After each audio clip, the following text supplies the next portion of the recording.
जेवल्यानंतर छातीत जळजळ होते का? वारंवार आंबट ढेकर येतात का? घशामध्ये आंबट किंवा कडू पाणी येतं का? रात्री झोपताना पित्ताचा त्रास वाढतो का? मग ही माहिती शेवटपर्यंत नक्की ऐका, कारण पित्त फक्त तिखट खाल्ल्यामुळे होत नाही. आपल्या खाण्याच्या वेळा, जेवणाचे प्रमाण, वजन, चहा, कॉफी आणि काही रोजच्या सवयीमुळे ॲसिड रिफ्लक्स वाढू शकतो. आज आपण पित्ताची 30 महत्त्वाची कारणे आणि त्यावर करता येणारे उपाय सविस्तर पाहणार आहोत. नमस्कार मित्रांनो, आधी एक महत्त्वाची गोष्ट. इथे पित्त हा शब्द आपण सामान्यतः ॲसिडिटी किंवा ॲसिड रिफ्लक्स या त्रासासाठी वापरत आहोत. पोटात अन्न पचण्यासाठी आम्ल तयार होते. हे आम्ल पोटात राहणे सामान्य आहे, परंतु ते अन्ननलिकेवर आले तर छातीत जळजळ, ढेकर किंवा तोंडात आंबट कडू चव जाणवू शकते. नंबर 1. खूप तिखट पदार्थ. तिखट पदार्थ प्रत्येक व्यक्तीमध्ये ॲसिडिटी निर्माण करतात असे नाही, पण काही लोकांमध्ये तिखट खाल्ल्यानंतर छातीत जळजळ किंवा रिफ्लक्सची लक्षणे वाढू शकतात. काय करावे? वारंवार त्रास होत असेल तर काही दिवस तिखट पदार्थ कमी करून पहा आणि फरक जाणवतो का ते लक्षात घ्या. नंबर 2. तेलकट आणि जड पदार्थ. खूप तेलकट किंवा जास्त चरबीयुक्त पदार्थ काही लोकांमध्ये पोट रिकाम्या होण्यास उशीर करू शकतात. त्यामुळे पोट भरल्यासारखे राहून रिफ्लक्स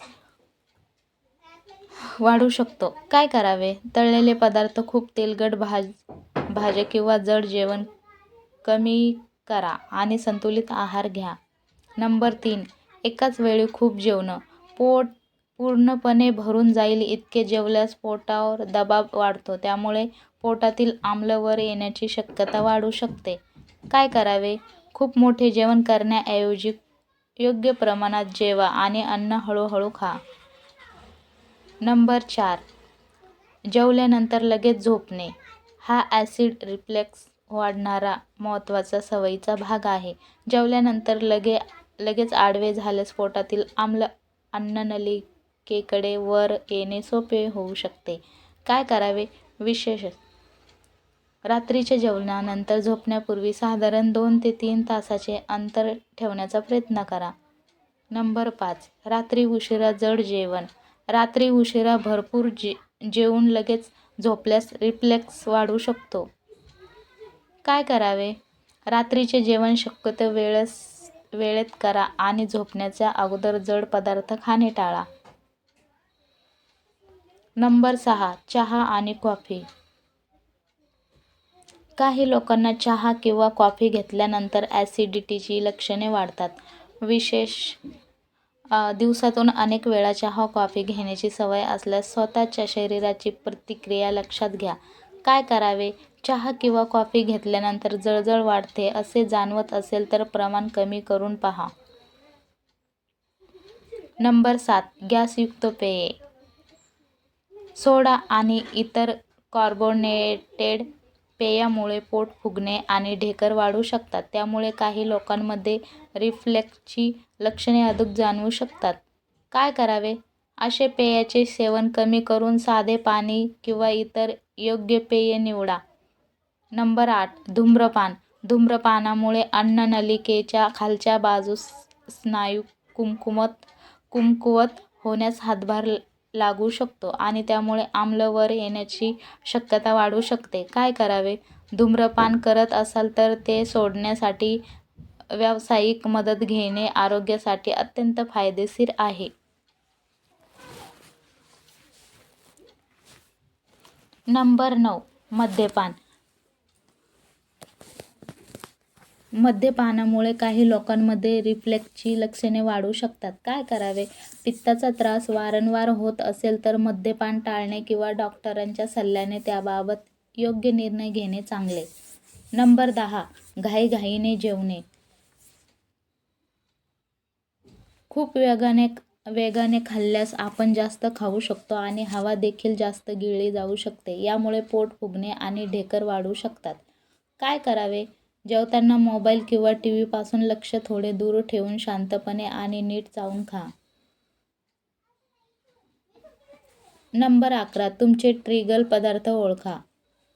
सगळ्यांना एकच पदार्थामुळे ॲसिडिटीची ॲसिडिटी होत नाही. एखाद्या व्यक्तीला टमाटोचा त्रास होऊ शकतो तर दुसऱ्या व्यक्तीला चहा किंवा मसालेदार पदार्थांचा. काय करावे? काय खाल्ले आणि त्यानंतर त्रास झाला का याची नोंद ठेवा. त्यामुळे तुमचे वैयक्तिक ट्रिगर ओळखणे सोपे जाईल. नंबर 12. आंबट पदार्थ. लिंबूवर्गीय फळे, टोमॅटो किंवा इतर आंबट पदार्थ काही लोकांमध्ये जळजळ वाढवू शकतात. महत्त्वाचे, हे पदार्थ प्रत्येकाने कायमचे बंद करण्याची गरज नाही. तुमच्यामुळे त्रास वाढतो का हे पाहणे महत्त्वाचे आहे. नंबर 13. चॉकलेट. काही लोकांमध्ये चॉकलेटमुळे ॲसिड रिफ्लेक्स वाढू शकतो. काय करावे? चॉकलेट खाल्ल्यानंतर विशेष रात्री जळजळ वाढत असेल तर त्याचे प्रमाण कमी करून पहा. नंबर 14. पुदिना. पुदिना काही लोकांमध्ये ॲसिड रिफ्लेक्सची लक्षणे वाढवू शकतो. म्हणून पुदिना म्हणजे पित्तावर हमखास उपाय असे समजणे योग्य नाही. तुमच्या शरीराला त्याचा कसा परिणाम होतो हे महत्त्वाचे आहे. नंबर 15. वाढलेले वजन. पोटाभोवती जास्त चरबी असल्यास पोटावर दबाव वाढू शकतो आणि काही लोकांमध्ये ॲसिड रिफ्लेक्स वाढण्याची शक्यता असते. काय करावे? वजन जास्त असल्यास अचानक उपवास किंवा कठीण डाएट न करता संतुलित आहार आणि नियमित शारीरिक हालचालीच्या मदतीने हळूहळू वजन नियंत्रित करा. नंबर 16. जेवल्यानंतर हलके चालणे. जेवल्यानंतर लगेच झोपण्याऐवजी हलके चालणे काही लोकांसाठी आरामदायक ठरू शकते. पण लक्षात ठेवा, जेवल्यानंतर लगेच जोरदार धावणे किंवा कठीण व्यायाम करण्याची गरज नाही. नंबर 17. खूप घट्ट कपडे. पोटाभोवती खूप घट्ट कपडे किंवा बेल्ट असल्यास पोटावर दबाव येऊन अस्वस्थता वाढू शकते. काय करावे? जेवल्यानंतर आरामदायक कपडे वापरा. नंबर 18. रात्री झोपताना डोक्याचा भाग उंच ठेवणे. रात्री वारंवार रिफ्लेक्स होत असेल तर बेडच्या डोक्यावरील बाजू साधारण 15-20 सेमी उंच करणे काही लोकांना उपयोगी ठरू शकते. फक्त डोक्याखाली अनेक उश्या लावण्यापेक्षा बेडचा वरचा भाग उंच करणे अधिक योग्य पद्धत आहे. नंबर 19. डाव्या कुशीवर झोपणे. रात्री रिफ्लेक्स होणाऱ्या काही लोकांना डाव्या कुशीवर झोपल्याने लक्षणांमध्ये आराम मिळू शकतो. काय करावे? रात्री जळजळ होत असेल तर तुमच्या शरीराला कोणती झोपण्याची स्थिती अधिक आरामदायक वाटते ते पहा. नंबर 20. ताणतणाव कमी करा. ताणतणावामुळे ॲसिडिटीची लक्षणे अधिक जाणवू शकतात आणि काही लोकांमध्ये पचनाशी संबंधित त्रास वाढू शकतो. काय करावे? दररोज काही मिनिटं शांत श्वसन, ध्यान, चालणे किंवा आवडता शांत छंद यासाठी वेळ द्या. नंबर 21. पाणी नियमित प्या. दिवसभर पुरेसे पाणी पिण्याची सवय ठेवा. शरीराला आवश्यक असलेले पाणी मिळणे महत्त्वाचे आहे.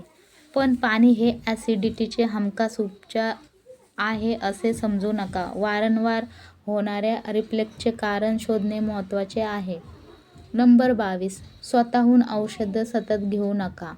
ॲसिडिटीची औषधं अनेकांना उपयोगी पडतात, पण वारंवार त्रास होत असून फक्त स्वतःहून औषधे घेत राहणे योग्य नाही. काय करावे? वारंवार औषधाची गरज भासत असेल तर डॉक्टरांशी चर्चा करा. नंबर 23. काही पेनकिलर्समुळे पोटाचा त्रास होऊ शकतो. काही वेदनाशामक औषधांमुळे पोटाची जळजळ किंवा पोटाशी संबंधित समस्या वाढू शकतात. काय करावे? डॉक्टरांनी सांगितल्याशिवाय अशी औषधे वारंवार घेऊ नका आणि नियमित औषधं घेत असाल तर डॉक्टरांना त्याची माहिती द्या. नंबर 24. जेवणाच्या वेळा व्यवस्थित ठेवा. सतत वेळ चुकवून जेवणे, खूप वेळ उपाशी राहणे आणि नंतर अचानक खूप मोठे जेवण करणे काही लोकांना त्रासदायक ठरू शकते. काय करावे? तुमच्या दिनचर्येनुसार नियमित आणि संतुलित जेवणाची सवय लावा. नंबर 25. संतुलित पौष्टिक आहार घ्या. भाज्या, फळे, डाळी, संपूर्ण धान्ये आणि योग्य प्रमाणात प्रथिने असलेले संतुलित आहार घ्या.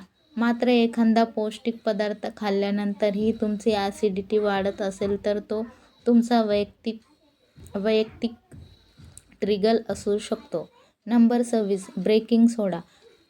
बेकिंग सोडा किंवा घरगुती उपायांवर अवलंबून राहू नका. इंटरनेटवर अनेक घरगुती उपाय सांगितले जातात, पण प्रत्येक उपाय प्रत्येक व्यक्तीसाठी सुरक्षित असेल असे नाही. विशेष बेकिंग सोडा वारंवार घेणे योग्य नाही, कारण त्यामध्ये सोडियमचे प्रमाण जास्त असते आणि काही लोकांमध्ये ते योग्य नसू शकते. नंबर 27. जेवल्यानंतर लगेच वाकू नका. जेवल्यानंतर लगेच खाली वाकणे किंवा पोटावर दबाव आणणारी कामे केल्यास काही लोकांमध्ये रिफ्लेक्स वाढू शकतो. काय करावे? जेवल्यानंतर शरीर सरळ ठेवण्याचा प्रयत्न करा. नंबर 28. पित्त समजून गंभीर लक्षणांकडे दुर्लक्ष करू नका. छातीत जळजळ झाली म्हणून प्रत्येक वेळी ती ॲसिडिटी असेलच असे नाही. छातीत तीव्र किंवा दाबासारखी वेदना, श्वास घेण्यास त्रास, थंड घाम, चक्कर किंवा वेदना, हात, खांदा, पाठ किंवा जबड्याकडे जाणे अशी लक्षणे असल्यास तातडीने वैद्यकीय मदत घ्या. नंबर 29. वारंवार पित्त होत असेल तर तपासणी करा. आठवड्यातून वारंवार ॲसिडिटी होत असेल, औषधाची वारंवार गरज पडत असेल, गिळताना त्रास होत असेल, सतत उलट्या होत असतील किंवा वजन कारण नसताना कमी होत असेल तर डॉक्टरांकडे तपासणी करणे आवश्यक आहे. काळजी करण्याची गरज नाही, पण वारंवार होणारा त्रास दुर्लक्षितही करू नका. नंबर 30. स्वतःची कारणे शोधण्यासाठी फूड डायरी ठेवा. ही सर्वात उपयोगी सवयींपैकी एक आहे. उदाहरणार्थ, सकाळी काय खाल्ले, दुपारी काय खाल्ले, रात्री काय खाल्ले, त्यानंतर जळजळ झाली का, आंबट ढेकर आले का, घशात आंबट पाणी आले का, अशी नोंद काही दिवस ठेवल्यास तुमच्या ॲसिडिटीचे ट्रिगर ओळखणे सोपे होऊ शकते.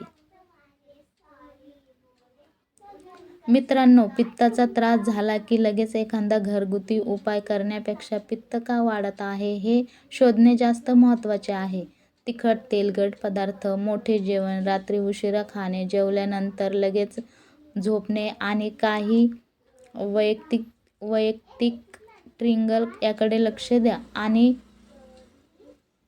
जर पित्त वारंवार होत असेल किंवा छातीत तीव्र वेदना, गिळताना त्रास, सतत उलट्या किंवा वजन कमी होणे अशी लक्षणे असतील तर डॉक्टरांचा सल्ला नक्की घ्या. ही माहिती उपयोगी वाटली असेल तर व्हिडिओ शेअर करा. आपल्या कुटुंबातील पित्ताचा त्रास असलेल्या व्यक्तींपर्यंत ही माहिती पोहोचवा आणि अशाच सोप्या आरोग्यविषयक माहितीसाठी आपल्या चॅनलला